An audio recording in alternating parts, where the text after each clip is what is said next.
Лидерот на социјалдемократите и носител на листата во четвртата изборна единица Зоран Заев пред младите во Скопје ја представи програмата План за живот. Просечна плата од 500 евра, грантови од 10.000 евра за започнување бизнис, бесплатен деловен простор за сите стартап компании и ефтини кредити со 1% камата до 15.000 евра, 140 милиони евра директна помош за домашните компании за отварање нови работни места, се само дел од програмата на социјалдемократите.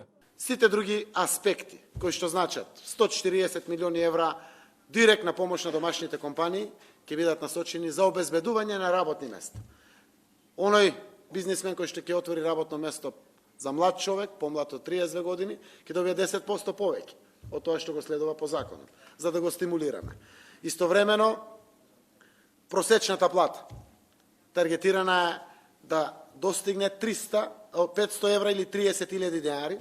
Подпредседателката на партијата и носител на листата во петката Радмила Шекеринска одбитола најави реформи во државните институции ослободени од, како што рече, партиски притисоци и кои ќе бидат во служба на граѓаните. Љупчо Николовски, пак носител на тројката, најави 160 милиони евра субвенции за земјоделците. Го слушаме вашето барање дека државните институции мора да работат во служба на граѓаните. Тоа ќе го сториме. Ќе ги промениме и ќе ги реформираме овие институции да бидат отворени кон сите граѓани, да бидат во нивна служба и да работат на решавањето на нивните проблеми.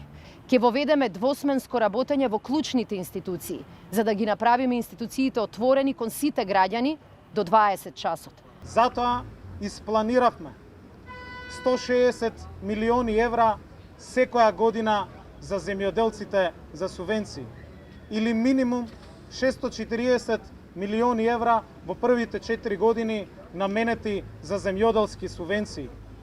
Но тие ќе бидат и загарантирани, тие ќе бидат и навремени и ќе ги добиваат вистинските земјоделци за поголемо земјоделско производство. Носителот на кандидатската листа на СДСМ во изборната единица 1 Стево Пендаровски пак најави продолжување на мандатот на специјалното јавно обвинителство, но и формирање на специјални судски одделенија за процесуирање на предметите од СЈАО.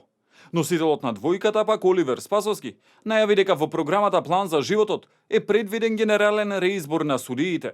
Една од работите во овој контекст која ќе биде исклучително значајна е тоа што имаме намера по 11 декември веднаш да го продолжиме мандатот на специјалното јавно обвинителство и се разбира да воспоставиме специјални судски одделенија во сите три инстанции, почнувајќи од основниот се до врховниот суд, кои ќе ги прифаќаат предметите кои СЈО ќе ги поднесува, ќе ги процесуира.